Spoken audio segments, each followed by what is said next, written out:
I'll continue to support Spike. I'll continue to support Joe. And with that being said, the man of the hour, Mr. Spike Cohen.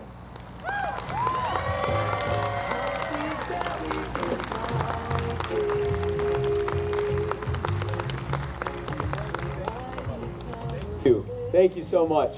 Thank you to Jafari, thank you to Mike, thank you to the Libertarian Party of Virginia, and thank you all for coming out. Give yourselves a round of applause. Thank you for being here. Who's ready to take back the power? Who's ready to end this Republican crony system?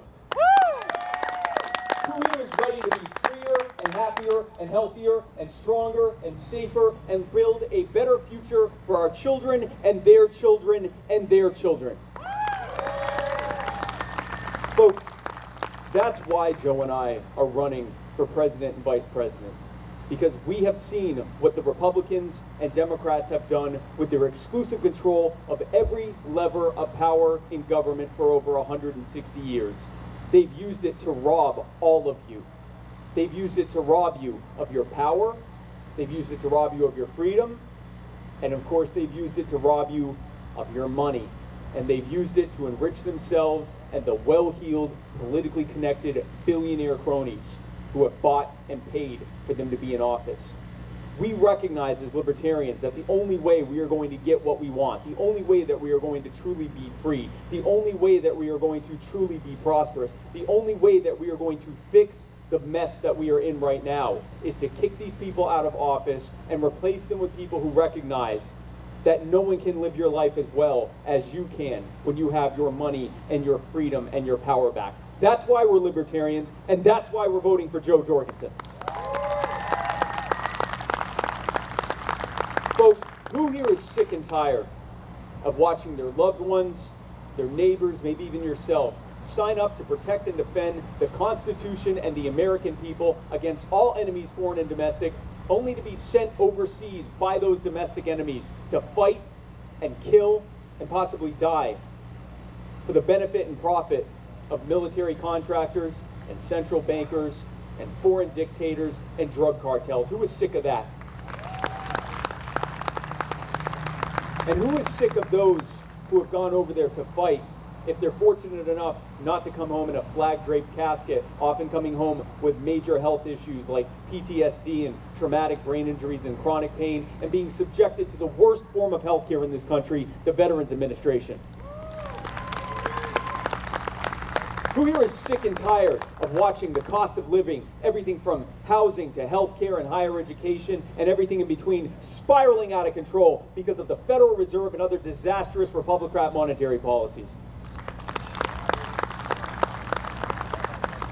Who here is sick and tired of watching entire communities being destroyed by the war on drugs and other victimless crimes? Who here is sick and tired of watching police brutality and the outright murder of our fellow Americans by an increasingly militarized and increasingly unaccountable police state? And who here is sick of watching that same militarized police state tell you what weapons you are allowed to own to protect yourselves and your loved ones and your communities, while they go and buy whatever weaponry they want and stick you with the bill for it? Who here is sick of watching entire industries fleeing, not just here in Virginia, but the entire U.S., and either going overseas or just going out of business because Republicans and Democrats figured out that it works better for their cronies who put them in office if they could just make it increasingly unaffordable to hire you and to do business in America? And folks, who here is sick and tired of a government telling you whether or not you're essential, whether or not you should be allowed to work, whether or not you should be allowed to operate your small business to provide for your family, whether or not you should be allowed to go outside, whether or not you should be allowed to visit your loved ones, whether or not you should be allowed to go to your house of worship or even to the beach or anywhere else, being told to stay home and given $1,200 and told to make that work until further notice, while trillions of dollars are being stolen from you to give to billionaire companies and multinational corporations around the world and stick you with the bill with interest? Who here is sick of a system that was designed to steal from your blood and your sweat and your tears to benefit incredibly powerful and cynical people? Who here is ready to take back that power? Joe and I are running exactly for this reason. That is why Mike is running as well. That is why libertarians are running up and down the ballot in all 50 states and BC. We're not just running to have a third party. We're not just running to have a different politician. We're running to end the Fed and to end the IRS and to end the ATF and to end the DEA and to end the wars overseas and to end warrantless surveillance and to end no-knock raids and to end qualified immunity and to end the war on drugs and to end every bad policy that has come out of the Republican parties for the past several decades. That is why we are voting for Joe Jorgensen. And folks, let's be very clear.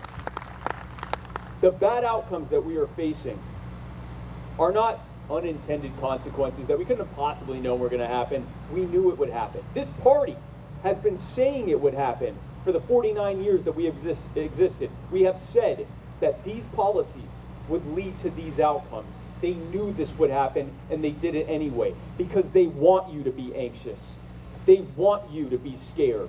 They want you to be desperate. They want you not to know where your next paycheck is going to come from or whether or not your retirement is secure. They want you to know they want you not to know whether or not you're going to be able to pay your rent or your mortgage or your car note. They want you to be resentful and angry and at each other's throats. They want you to be hopeless. And they want your spirit to be broken. Because if they can make you hopeless and if they can break your spirit, then it's that much easier to convince you that all you need to do is just let them take total control. All you need to do is just let them take the rest of your money. Then you'll be safe. Then you'll be happy. Then you'll be healthy. Then you won't have a single thing to worry about. Now, folks, we know that the last people we can trust to get us out of the mess that we are in right now are the exact people who put us in it. This election is far too important to vote for the people who created the mess that we are in.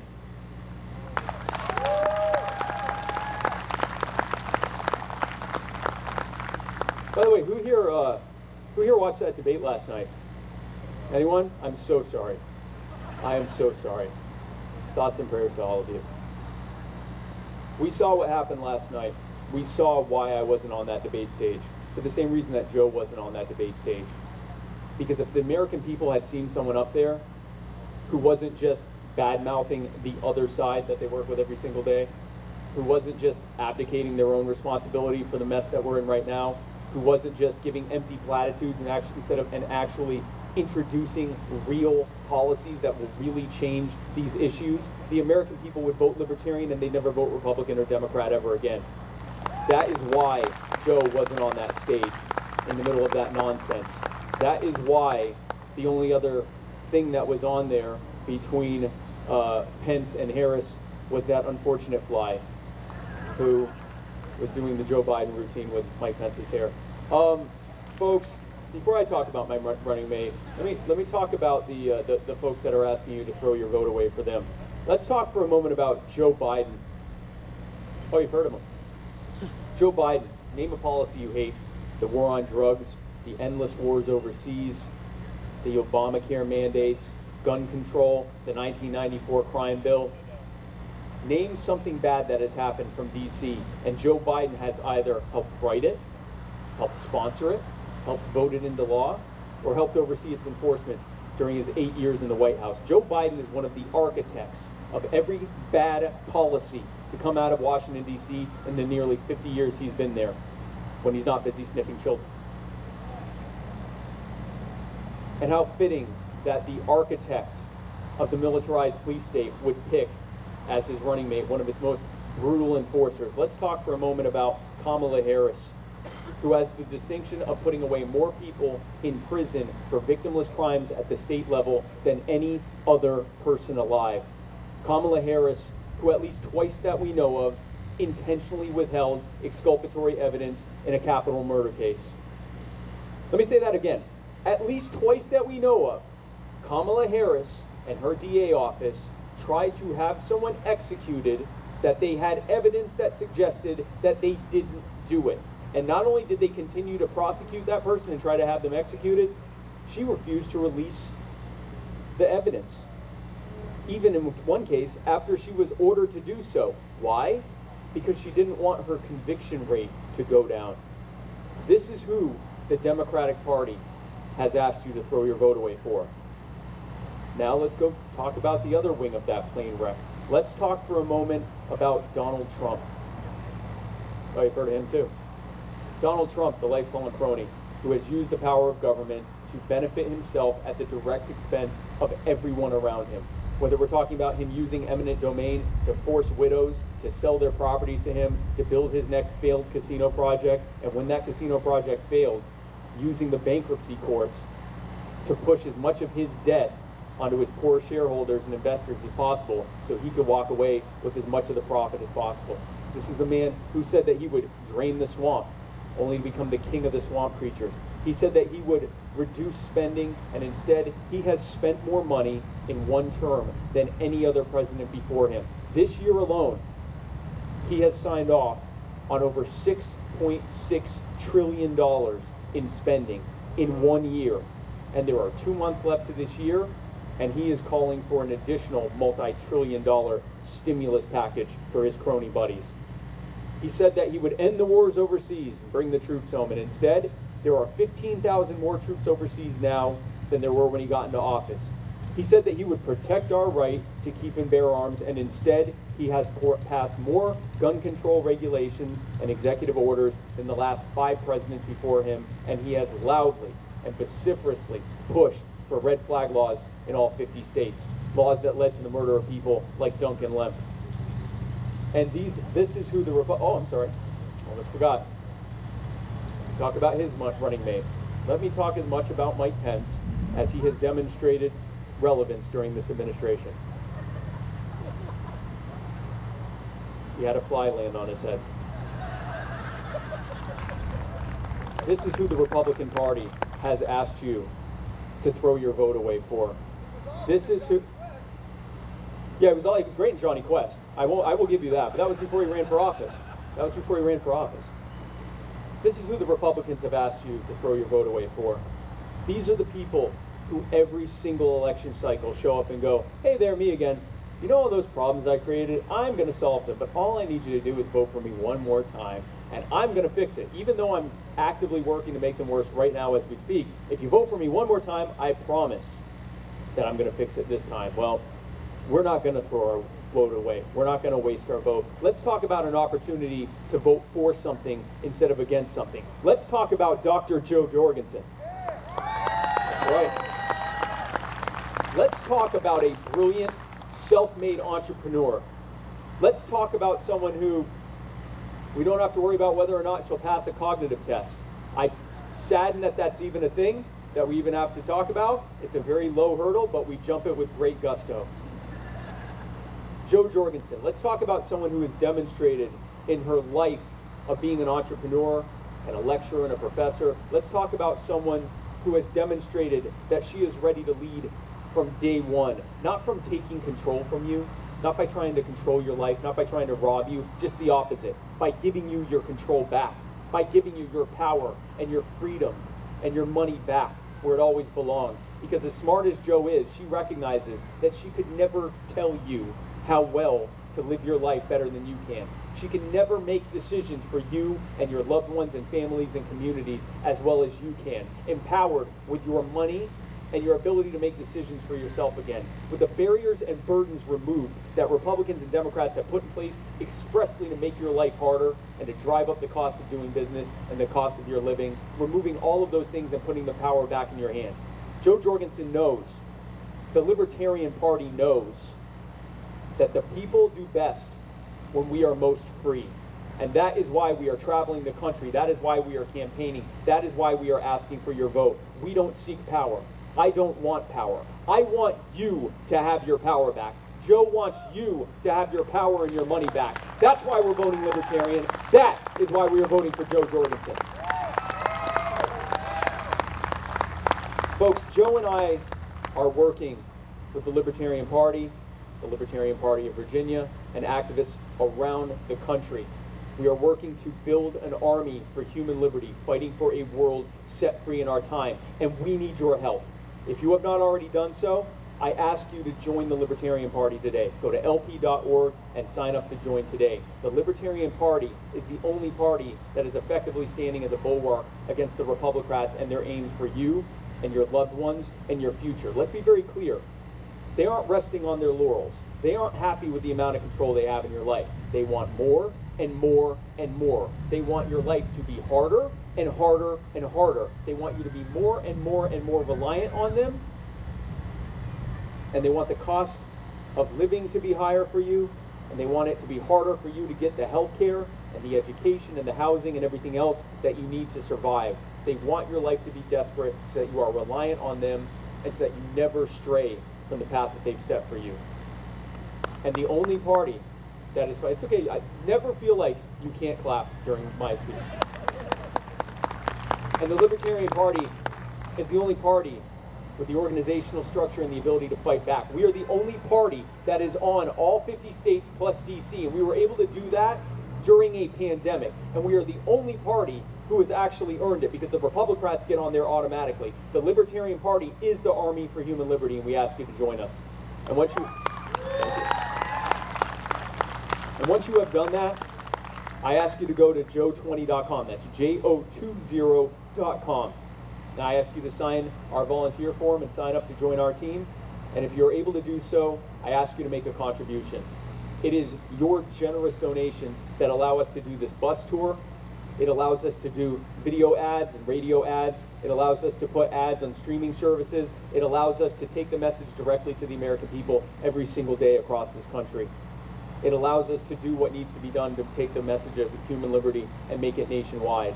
This is how we do it. Because folks, unlike our opponents, we don't rob you to pay for our campaigns. You may or may not know this, but the Republicans and Democrats get something called federal matching funds, which is a really nice way of saying that they rob you in income taxes, because as we know, all taxation is theft. I know how to do an applause line. They rob you to help pay for their campaigns. Hundreds of millions of dollars a year they get. And how do they get more money? From crony corporate funding.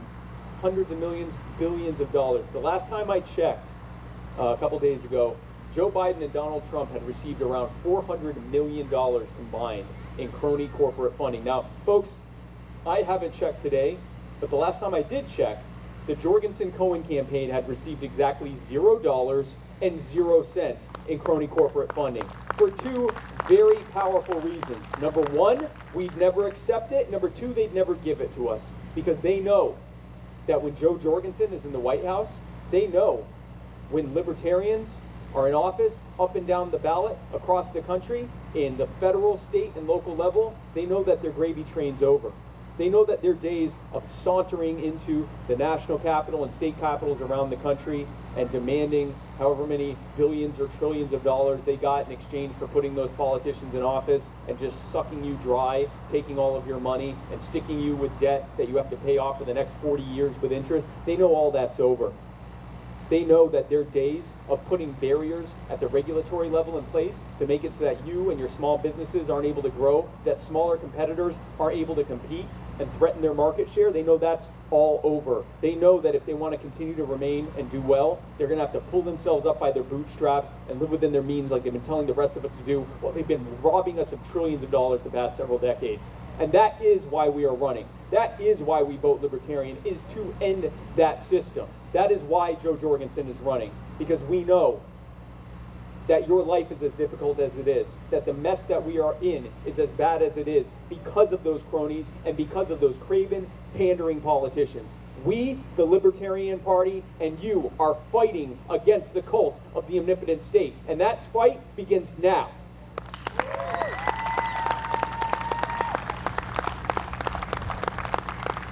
So folks, I'm going to do a bit of Q&A here, and so I invite you, I'm not sure who's got the mic, but we're going to have someone who's going to have a microphone here, and we invite you to come up, and thank you. And this young man here has his mic, and we're going to take the first 5 questions for people to ask here, and then after that we'll be going somewhere, I'm not sure where yet, somewhere around here, and we'll be doing selfies and autographs and all that fun stuff. And if you have questions, I'd be happy to answer them. when you come up. It'll have to be a shorter answer because I want to make sure everyone here gets a chance to get to meet me and talk with me. I hate for someone to come all the way here and not get a chance to talk with me, but we will be taking the first 5 questions from people that come up here, and I would be happy to take them now. But while we're waiting for the first person to come up, I want to say again, as I said, Joe and I are fighting to create a human army for human liberty, fighting for a world set free in our time, and I believe that our time is now, and I thank you for coming.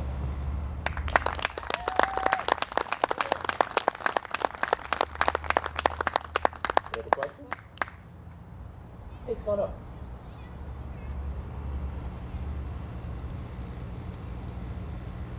Well, I figured I might as well start with one of the heavy hitters.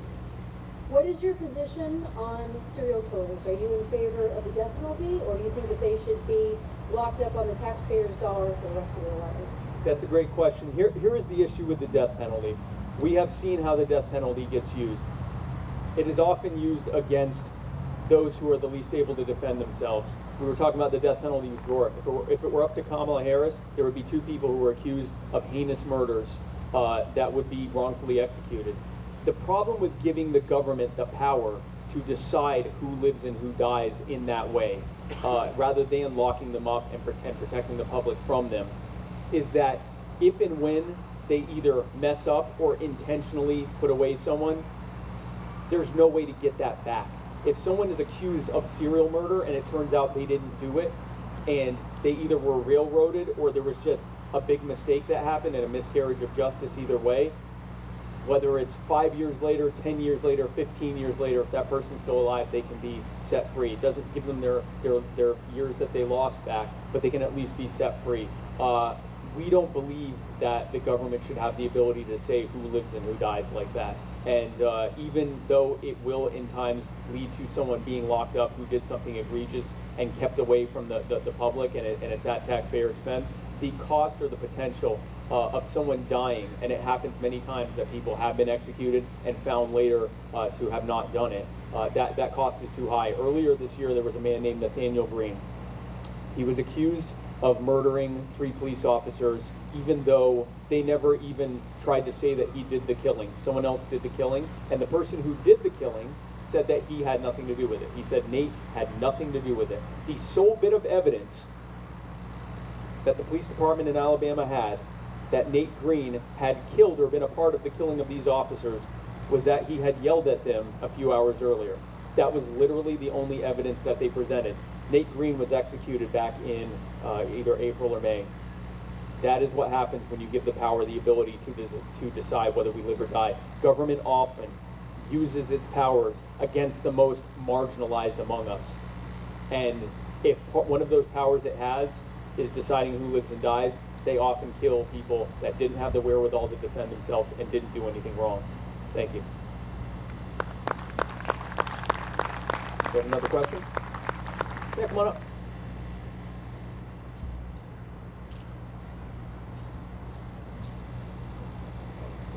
I just wanted you to expand on your health care, like your ideas for the new health care or something like that. Yeah. So healthcare is a mess in this country. I probably didn't need to tell you that. Thanks for coming, folks. No, healthcare is a huge mess in this country. We didn't need the COVID-19 pandemic to tell us that this system was a nightmare. Our government spends, at the federal and state level, our government spends more money per taxpayer, per patient, than almost any other country on earth. There are like 2 or 3 other countries that spend more money per taxpayer than the U.S. government. That does not include what you are paying out of pocket, obviously. Again, I didn't have to tell you that either. This is a costly mess of a system that is getting so expensive that even people who are on subsidized health insurance are increasingly finding themselves unable to afford health care. We have a system in this country whereby everyday Americans are scared, horrified at the thought of ending up with a chronic illness and never being able to get the care that they need because they can't afford it, or horrified at ending up in an emergency room and being ruined financially for it for years afterwards. Why do we have this system? Because cronies put politicians in office who put regulations and taxes and mandates and red tape in place that drove up the cost of health care, kicked out a bunch of people from being able to afford to provide it, and drive up the cost as a result of that for their direct benefit and their profit. Here's a perfect example of that. In most countries, things like insulin and epinephrine cost pennies. They should cost pennies here. They are drugs that have been around since before any of us have been alive, since before many of our parents and grandparents had even been alive. And yet, here, companies, big pharma companies, are able to weaponize patents and keep patents on drugs that have been around for, in some cases, a century or longer. And they are able to charge whatever they want for two reasons. Number one, they have that patent protection, so competitors can't come and make a more affordable version of it. And number two, because the majority of their customers aren't paying directly and instead are paying through government mandated insurance and Medicare and Medicaid, it's those companies that have to decide what they're willing to pay. And they're fine with paying those amounts because there's another law in place. This gets kind of confusing, so keep with me here. There's another law in place that says that insurance companies have to spend 80% of the money that comes in on actual healthcare services. So by allowing the price of healthcare services to go up, that allows them to increase the 20% that they get to keep. Everyone involved in your healthcare, with the exception of really your doctor for the most part, has a vested interest in driving up the cost so that they can profit off of your backs and not giving you an alternative. A recent study showed that 75% of the cost of healthcare was nothing more than the cost of complying with various red tape and taxes and mandates and regulatory burdens that come from Medicare, Medicaid, and government mandated insurance. Now keep in mind, that's not the cost of providing those services, that's the cost of proving compliance. When you walk into a hospital and you see one or two doctors and a handful of nurses and dozens of administrators, and then you don't see the hundreds and thousands of other administrators working in insurance companies and pharmaceutical companies and government agencies, all of that is what is driving up the cost of your health care. And it was done intentionally for two reasons: to benefit the cronies that put them in office, and to eventually make you throw up your hands and go, okay, fine, just take over the whole thing. I know it's not going to be good.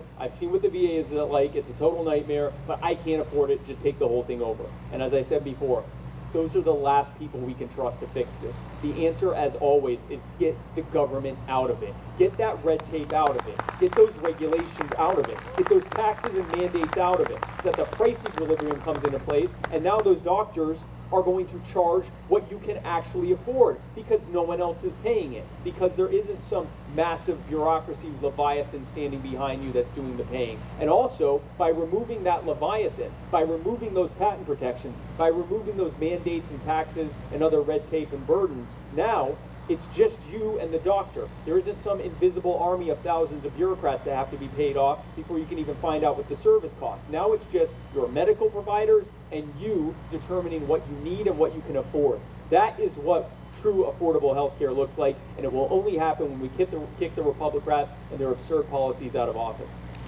Thank you. Hey, how are you doing? What are you going to be doing about student loans and the trillions of dollars around them? With student loans? Thank you. That's a good question. So let's get to the core of something here. Well, no, I'll do that first. So student loans. Here's the biggest issue with student loans. For whatever reason, the government has decided that student loans are different from literally any other debt you take on, in that you cannot effectively go bankrupt if you can't afford it. Any other loan that you get, a mortgage, a car loan, just any kind of debt that you get, if you're able to demonstrate in court that even to the best of your ability you are unable to afford it, you are able to get that loan discharged. There are only two kinds of debts that you can't get rid of. Debts that you owe the government, tax debts, which are all theft, and we would get rid of those as well, because you should have never owed them that in the first place. You don't owe someone who puts a gun to your head. And also student loans. So one powerful way to deal with student loans is simply to change it so that you can actually discharge those loans in bankruptcy if you can't afford it. 40% of the people that have gotten student loans dropped out. They didn't get the job that they were originally going to go in for. They're now working whatever job that they can find and are unable to pay it. In normal circumstances, that loan would be discharged. So that's the way to deal with that in the short term, but we also have to look at the reason why the cost of healthcare, or the cost, well, healthcare too, why the cost of higher education is so expensive in this country in the first place. Prior to the federal government getting involved in higher education facilities had to do what's called the price equilibrium. And this is in all things. If I have a thing that you need, and I know that if I charge this much, I can get enough people who afford it to buy it from me and I can turn a profit. But if I charge this much, there will be enough people who can't afford it that I won't be making a profit anymore. I have to charge what people can afford. That is what universities used to have to do. Then the federal government came in to save the day, and they introduced limits, which were actually much higher than what they were already charging, and said these are the limits of what you can charge. And it was way higher than they were ever charging, far more than anyone could afford. They then turned around and said, but we'll help underwrite these with loans and with grants. And it reached a point where universities were now getting most of their tuitions directly from the government. So they no longer had to worry about whether students could afford it or not, because they were getting paid directly from the government, from the taxpayer. This led to, and has continued to lead to, increasingly skyrocketing higher education costs. It eventually reached a point where private student loan lenders said, we're not going to give loans out at these rates. These students will never be able to make enough money to pay this back. They're not, the wages for these types of jobs that they're going to be getting aren't nearly high enough to pay this. We're not going to do it anymore.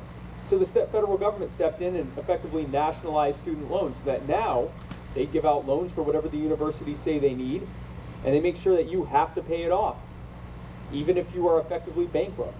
So yes, we make it so that students are able to go bankrupt the way that anyone else could for any other type of loan that they've taken out.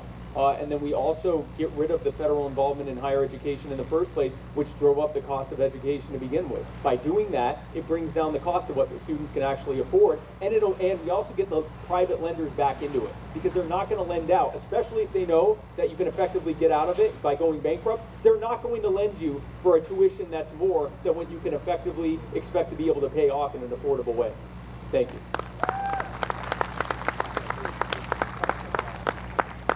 Hey, how are you doing? Hi, doing pretty good. I'm rewinding a little bit to the healthcare issues. Okay. I have 2 daughters who are disabled. Okay. And so I'm wondering, under a Jorgensen administration, what kind of protections do they have as far as pre-existing conditions for when we can't take care of them and they have to be on their own? Yeah. Because that's something I definitely, they're 10 and 8. Right. And so that's something, I'm disabled myself, we worry about what's going to happen with them with their pre-existing conditions Of course. as we move forward. Absolutely, of course, and thank you for that question. And it's a very important thing. It's obviously an incredibly important thing to you. You're disabled, you have 2 children that are disabled. Yeah. It's important to me too. I have multiple sclerosis. Not everyone knows that. I have MS. And it is important to me that I am able to get the care that I need, which in many times is not very affordable, because I have a disease that isn't incredibly common, and that requires some incredibly expensive medication to be able to cover it. Here is the issue. We are looking at the end problem instead of the root cause of the problem. The root cause of the problem is that government involvement in the market is what drove it up to be unaffordable in the first place. We all have we all have a pre-existing condition called hunger. And yet, at no point do any of us say, but wait a second, why is government not making sure that the grocery stores are charging what I can afford because of my hunger? Because we largely understand that grocery stores, to an extent, have to charge what we can afford. Thank God they're not more involved, or else we wouldn't be able to afford it. We'd be in a breadline situation. We have that breadline situation with healthcare. By getting government as much out of it as possible, and by getting that price down to the equilibrium, the health insurance companies have to charge. The medical providers have to charge what you can actually afford. They have to cover what you actually need, or they're not going to have customers. There are millions, tens of millions of Americans with pre-existing conditions. This pandemic is creating millions more who will survive and have pre-existing conditions. It is a market that they will not be able to ignore. Now, with that said, I don't know your situation, but there are people that are on various social safety nets, state insurance programs for children, Medicaid, Medicare, and things like that. Long-term, libertarians believe that the best way to deal with these things is through charity and mutual aid, and that these services are substandard and cost more than the actual benefits they're giving. In the short term, our concern is not with removing the social safety nets, at least not in this moment. It's not the right time to do that. Our concern is with putting ladders back so that enough Americans can actually climb out of those nets if they're able to do so. And for those who can't, that is not our priority to get rid of those safety nets. But long term, our plan is to bring the cost of healthcare down so that you're not worried about whether it's covering it or not, because you can afford it. Thank you. And I'm not sure, is this number 4 or number 5? This is number 5? Okay, so we'll take this last question, and then we'll start doing selfies and all. Hey man, how are you doing? It's good. So, preface, I'm an ANCAP. But I think for many people who are new to libertarianism, one hurdle for them is the drug war and ending the drug war, legalizing all drugs. So, how would a libertarian approach deal with ending the drug war? So, how would the drug war and violent crimes in communities and legalizing all drugs, how would that affect our communities? Yeah, absolutely, and that's a fantastic question. The two biggest concerns that I face when I tell people that we're going to end the drug war on all drugs is, how are we going to stop people from getting addicted and overdosing and abusing drugs, and how are we going to stop violent crime? I'll answer the first question. Actually, they really are both answered the same way. A little bit of background about me. I have been sober for 14 years, okay?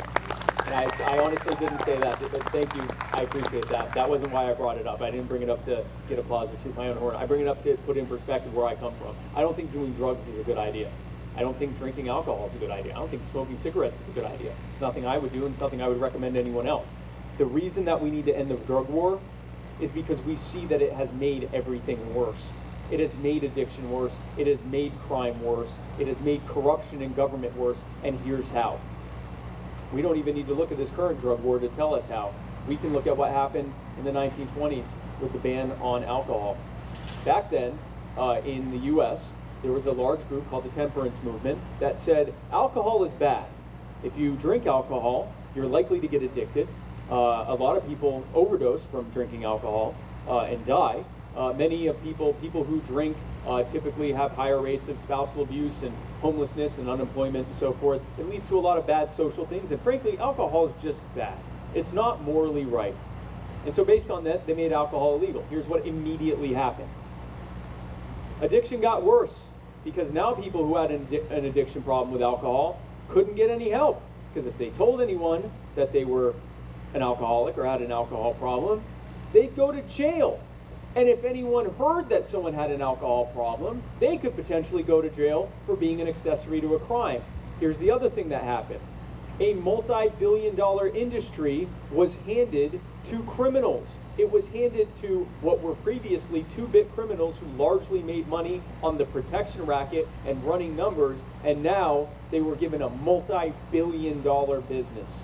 And they became some of the wealthiest and most powerful people in this country. We think about people like Al Capone. We think about people like Joe Kennedy. These were former two-bit hoods who ended up running entire sections of the country. And what did they do with that money? They engaged in violent turf warfare against each other. Interesting side note there, the very first gun control law that happened at the national level was the National Firearms Act. It happened in response to the gangland warfare. Typical government logic. Our war on alcohol has led to criminal cartels fighting each other in the streets for turf back instead of just allowing companies to sell alcohol. The problem here is guns. That's government logic. But back to this. The other thing that they did besides engaging in violent turf war was buy off politicians and pay off corrupt officers and put their preferred politicians in place, which led to more government corruption across the board.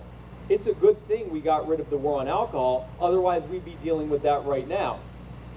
Actually, we are dealing with that right now with the war on drugs. The exact same things are happening right now. Addictions are worse because addicts are being treated like criminals instead of people who have health problems who need help.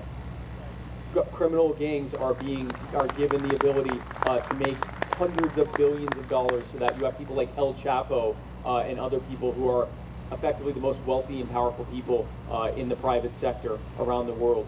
You have out of control crime and increasing crime and murder and everything else. You have gangland warfare. You have every single problem that we were told the drug war was in response to deal with. It is making it worse. We don't want to end the drug war because we think everyone should be stoned out of their minds all the time. If you want to do that, that's up to you. We don't. Yeah, no, that's fine if you want to.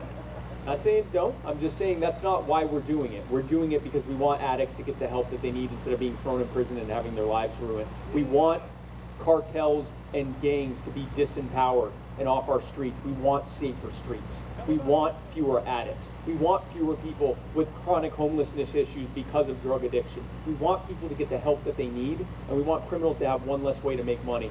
That's why we want to end the war on drugs. Thank you. So folks, with that, we will be, wherever they tell me to go, we will be doing the selfies and everything else. But I just want to close by saying this. I often tell you that you are the power. I say, I'm Spike Cohen, and you are the power. And what I mean by that, when I say that you are the power, I'm not pandering to you.